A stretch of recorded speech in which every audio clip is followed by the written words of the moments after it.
नमस्कार दोस्तों, स्वागत है आपका एक बार फिर से बीएससी थर्ड ईयर की केमिस्ट्री क्लासेज में। हमारा जो आज का टॉपिक है वो है इलेक्ट्रॉनिक स्पेक्ट्रा। क्या?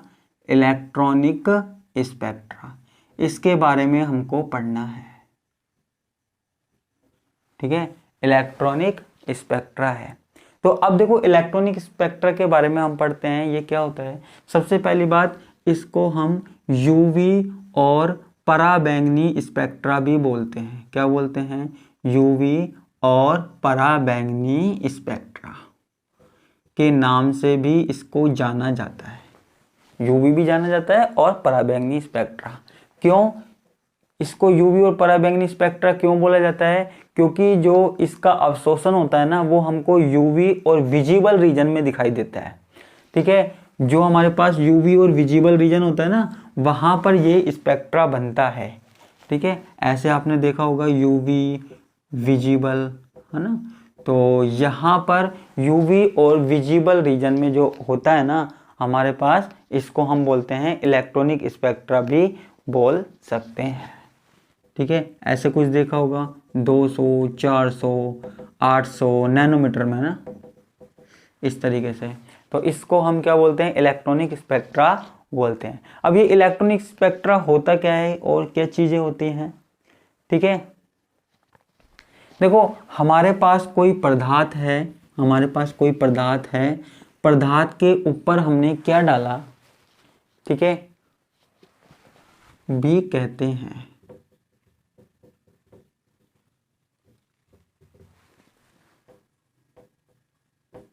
ठीक है, हमारे पास कोई पदार्थ है, पदार्थ के ऊपर हमने क्या डाला? यूवी या अल्ट्रावायलेट किरणें डाली। देखो, हमारे पास कोई पदार्थ है, उस पे हमने यूवी और अल्ट्रावायलेट विकिरण डाली, तो अणु की इलेक्ट्रॉनिक ऊर्जा में परिवर्तन हो जाता है। ठीक है, ध्यान से सुनना, इलेक्ट्रॉनिक ऊर्जा। ठीक है, मैं लिख भी देता हूं। जब किसी अणु पर यूवी या दृश्य प्रकाश डाला जाता है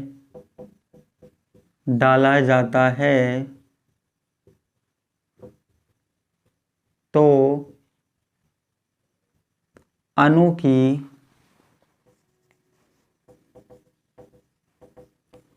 इलेक्ट्रॉनिक ऊर्जा में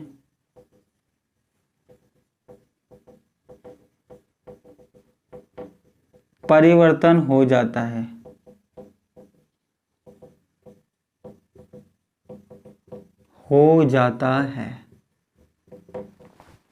ठीक है, इसकी इलेक्ट्रॉनिक ऊर्जा में परिवर्तन हो जाता है जब हम पदार्थ पर क्या डालते हैं? यूवी या दृश्य प्रकाश डालते हैं। ठीक है,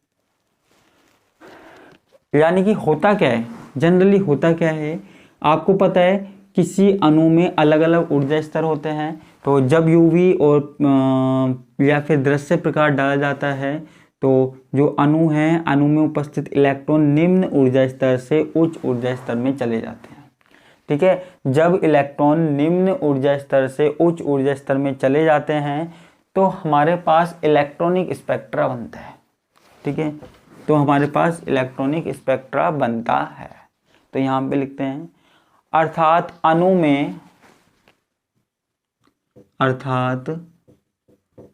में इलेक्ट्रॉन विकिरण का अवशोषण करके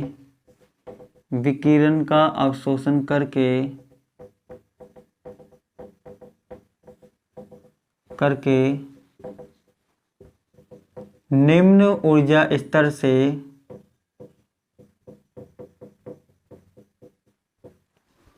उच्च ऊर्जा स्तर में चले जाते हैं।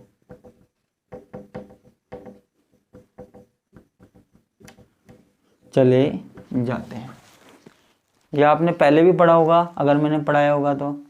ठीक है, तो जब निम्न ऊर्जा स्तर से उच्च ऊर्जा स्तर में चले जाते हैं, तो इससे हमें इलेक्ट्रॉनिक स्पेक्ट्रा प्राप्त होता है, इससे हमें इलेक्ट्रॉनिक स्पेक्ट्रा प्राप्त होता है, इलेक्ट्रॉनिक स्पेक्ट्रा प्राप्त होता है।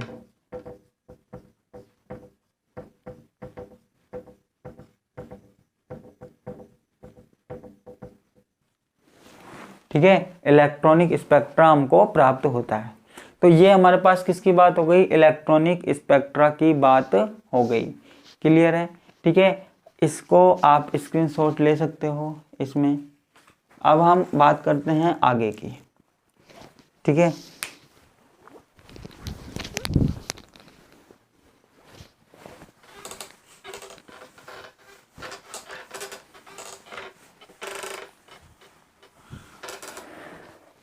अब हमारे पास एक छोटा सा टॉपिक है, वो क्या है,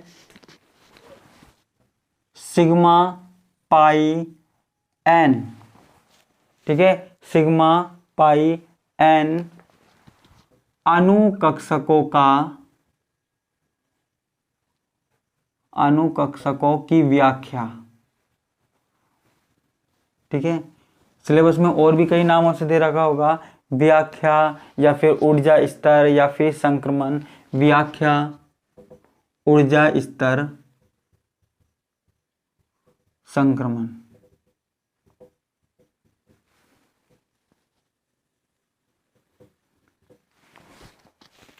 क्लियर है? अब देखो यहाँ पे जरा ध्यान से सुनना। वैसे तो मैंने आपको सेम चीज यहाँ पे पहले भी बता चुका हूं, लेकिन आप ध्यान से सुनना। देखो हमारे पास क्या होता है, हमारे पास फिजिक्स की एक ब्रांच है जिसको हम बोलते हैं तरंग यांत्रिकी। फिजिक्स की एक ब्रांच है जिसको हम क्या बोलते हैं, तरंग यांत्रिकी, जिसमें तरंगों का अध्ययन किया जाता है, वेव्स का अध्ययन किया जाता है। ठीक है, तरंगों का अध्ययन किया जाता है, उसे तरंग यांत्रिकी कहते हैं। अब देखो तरंग यांत्रिकी में क्या होता है वो हम बात करते हैं। तरंग यांत्रिकी के अनुसार हमारे पास दो परमाणु कक्षक होते हैं। आपने एमओटी पढ़ी होगी फर्स्ट ईयर में। तो तरंग यांत्रिकी के अनुसार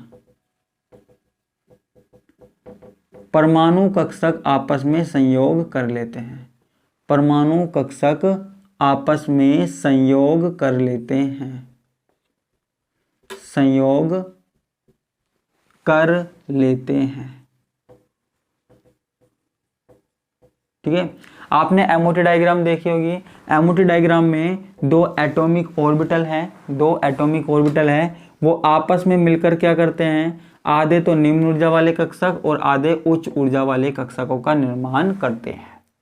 ठीक है, आधे तो निम्न ऊर्जा वाले कक्षक और आधे उच्च ऊर्जा वाले कक्षकों का निर्माण करते हैं। एमओटी वैसे भी कम से कम 6-7 लेक्चर मेरे फर्स्ट ईयर में हो चुके हैं। अगर किसी को एमओटी पढ़नी है तो वो फर्स्ट ईयर वाली क्लास में देख सकता है। पूरी डिटेल में मैंने वहाँ पे पढ़ाई है, एक एक चीज़, एक एक टॉपिक मैंने समझाया है, तो वहाँ देख सकता है। लेकिन यहाँ पे शॉर्ट सिंपल मैं आपको बताऊँगा कि दो परमाणु कक्षक हैं, आपस में मिलकर दो नए कक्षक बनाते हैं। ठीक है, जितने भी कक्षक मिलेंगे, 3 भी हो सकते हैं यहाँ, तो 3 भी हो सकते हैं, और 4 भी हो सकते हैं, 5 भी हो सकते हैं। जितने कक्षक आपस में मिलेंगे ना, उतने ही नए कक्षक बनेंगे। तो ये दो परमाणु कक्षक है, वो आपस में मिलते हैं और दो नए कक्षकों का निर्माण करते हैं। ठीक है, अब देखो जो कक्षक कम ऊर्जा वाले होते हैं, यहाँ देखना, जो कक्षक कम ऊर्जा वाले होते हैं, जो कक्षक कम ऊर्जा वाले होते हैं, इनको हम बोलते हैं बंधी आणविक कक्षक, बंधी आणविक कक्षक, बॉन्डिंग मॉलिक्यूलर ऑर्बिटल। बंधी आणविक कक्षक, कम ऊर्जा वाले कक्षक हैं, उनको क्या बोलते हैं, बंधी आणविक कक्षक। और ये जो ज़्यादा ऊर्जा वाले कक्षक हैं, ज़्यादा ऊर्जा वाले हैं, इनको हम क्या बोलते हैं, इनको हम बोलते हैं विपरीत बंधी आणविक कक्षक। नाम सुना होगा, विपरीत बंधी आणविक कक्षक, सेकेंड ईयर में भी आपने पढ़ा होगा। ठीक है, जो कम ऊर्जा वाले कक्षक हैं उनको हम बोलते हैं बंधी आणविक कक्षक, जिनको आपने लिखा था BMO। ठीक है, और जो ज्यादा ऊर्जा वाले हैं उनको हम बोलते हैं ABMO, anti bonding molecular orbital. ठीक है, अब देखो ये कम ऊर्जा वाले और ज्यादा ऊर्जा वाले, अगर देखो कक्षक आपस में अतिव्यापन कर कर सिग्मा बंध बनाते हैं, अगर ये दोनों ऑर्बिटल आपस में मिले और इन्होंने सिग्मा बॉन्ड बनाया तो इसको हम सिग्मा कक्षक भी बोलते हैं, कम ऊर्जा वाले को, और ज्यादा ऊर्जा वाले को सिग्मा स्टार। ठीक है, अगर मान लीजिए ये जो दोनों ऑर्बिटल हैं इन्होंने इस तरीके से अतिव्यापन किया, ऐसे सामने से अतिव्यापन किया, तो ये कौन सा बॉन्ड बनाएंगे, सिग्मा बॉन्ड बनाएंगे। ठीक है, और इसके अंदर उपस्थित इलेक्ट्रॉन कौन से इलेक्ट्रॉन कहलाएंगे, फिर सिग्मा इलेक्ट्रॉन कहलाएंगे। क्या कहलाएंगे, सिग्मा इलेक्ट्रॉन कहलाएंगे। ठीक है, लेकिन मान लीजिए ये दोनों ऑर्बिटल हैं वो किस तरीके से अतिव्यापन कर रहे हैं, ऐसे अतिव्यापन कर रहे हैं, जिसको हम क्या बोलते हैं, समपार्श्विक अतिव्यापन कर रहे हैं। ठीक है, समपार्श्विक अतिव्यापन कर रहे हैं, है ना, साइड से। तो समपार्श्विक अतिव्यापन कर रहे हैं, जब इनमें इलेक्ट्रॉन होंगे तो इनको हम क्या बोलेंगे, पाई इलेक्ट्रॉन बोलेंगे। क्या बोलेंगे, पाई इलेक्ट्रॉन बोलेंगे। ठीक है, तो कम ऊर्जा वाले कक्षक कौन से, बॉन्डिंग मॉलिक्यूलर ऑर्बिटल। ज्यादा ऊर्जा वाले कक्षक कौन से, एंटी बॉन्डिंग मॉलिक्यूलर ऑर्बिटल। ठीक है, कम ऊर्जा वालों को हम क्या बोल रहे हैं, बंधी आणविक कक्षक, और जो ज्यादा ऊर्जा वाले हैं उनको हम क्या बोल रहे हैं, विपरीत बंधी आणविक कक्षक।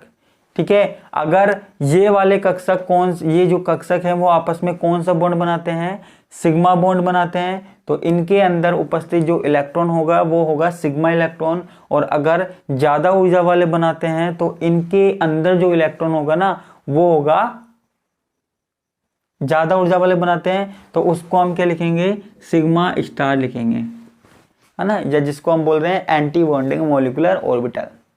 ठीक है, अगर ये पाई बॉन्ड बना रहे हैं तो इसके अंदर जो इलेक्ट्रॉन होंगे वो पाई इलेक्ट्रॉन।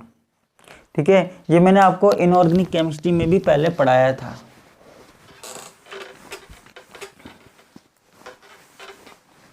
ठीक है, तो तरंग यांत्रिकी के अनुसार परमाणु कक्षक आपस में संयोग कर लेते हैं और नए कक्षकों का निर्माण करते हैं, नए कक्षक का निर्माण करते हैं, कक्षकों का निर्माण करते हैं।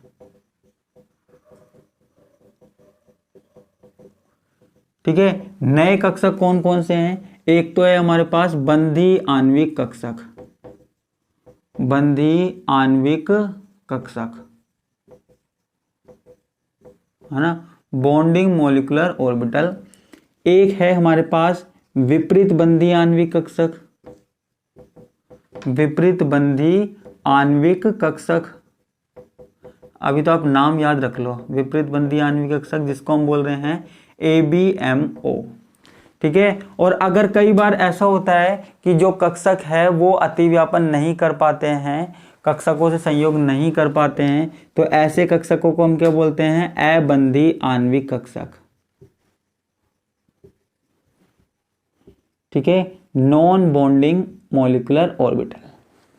तो ये 3 प्रकार के ऑर्बिटल होते हैं। ठीक है, जब भी हमारे पास MOT की बात करेंगे और कक्षक आपस में मिलेंगे तो ये 3 प्रकार के कक्षक बनाएंगे, एक तो बंधी आणविक कक्षक, एक विपरीत बंधी आणविक कक्षक और एक अबंधी आणविक कक्षक। इन 3 प्रकार के कक्षकों का, ऑर्बिटल्स का क्या होगा, निर्माण होगा, फॉर्मेशन होगा। ठीक है, अब देखो यहाँ पे हमको बात क्या करनी है, यहाँ पे आगे हमको बात करनी है संक्रमण की। ठीक है, यहाँ पे अच्छा ये बात क्लियर हो गई, बंधी आणविक कक्षक, अबंधी आणविक कक्षक और विपरीत बंधी आणविक कक्षक। ठीक है, तो अब देखो यहाँ पे हम देखते हैं, अब यहाँ हम देखते हैं संक्रमण का जो ऊर्जा स्तर है वो देखते हैं, संक्रमण इनमें किस तरीके से होता है। तो अगर आप यहाँ देखेंगे तो सबसे नीचे होता है सिग्मा, उसके बाद हमारे पास होता है पाई, उसके बाद होता है एन, उसके बाद होता है पाई स्टार और सबसे ऊपर होता है सिग्मा स्टार। ठीक है, सबसे कम ऊर्जा किसकी होती है, सिग्मा वाले कक्षकों की होती है, एंटी बॉन्डिंग की, बॉन्डिंग की। फिर उससे थोड़ी सी ज़्यादा होती है पाई की, है ना, फिर उससे ज़्यादा होती है नॉन बॉन्डिंग की, फिर उससे ज़्यादा होती है पाई स्टार की और सबसे ज़्यादा होती है सिग्मा स्टार की। ठीक है, इतनी यहाँ पर होती है। अब देखो यहाँ पे अगर सिग्मा से सिग्मा स्टार में इलेक्ट्रॉन चला जाए तो इसको हम क्या बोलते हैं, सिग्मा सिग्मा स्टार संक्रमण। ठीक है, सिग्मा से सिग्मा में इलेक्ट्रॉन चला गया तो सिग्मा सिग्मा स्टार संक्रमण। अगर हमारे पास पाई से पाई में चला जाए तो इसको बोलते हैं पाई पाई स्टार संक्रमण। ठीक है, अगर नॉन बॉन्डिंग से पाई स्टार में चला जाए तो नॉन बॉन्डिंग पाई स्टार संक्रमण, और अगर नॉन बॉन्डिंग से सिग्मा स्टार में चला जाए तो इसे हम बोलेंगे नॉन बॉन्डिंग सिग्मा स्टार संक्रमण। ठीक है, तो कोई भी अणु है, किसी भी अणु में निम्न प्रकार के संक्रमण हो सकते हैं। ठीक है, तो होंगे, तो ये 4 प्रकार के संक्रमण होंगे। ठीक है, तो इन 4 प्रकार के संक्रमणों से ही हम आगे की व्याख्या करेंगे, आगे हम एक्सप्लेनेशन देंगे। ठीक है, तो इनके बारे में हमको डिटेल में भी पढ़ना है। ये चारों प्रकार के संक्रमण के बारे में हम डिटेल में पढ़ेंगे, लेकिन वो आज नहीं हो पाएगा, तो वो हम देखेंगे नेक्स्ट क्लास में। तो आज के लिए बस इतना ही, बाकी का हम देखेंगे नेक्स्ट क्लास में। धन्यवाद, नमस्कार, बाय बाय।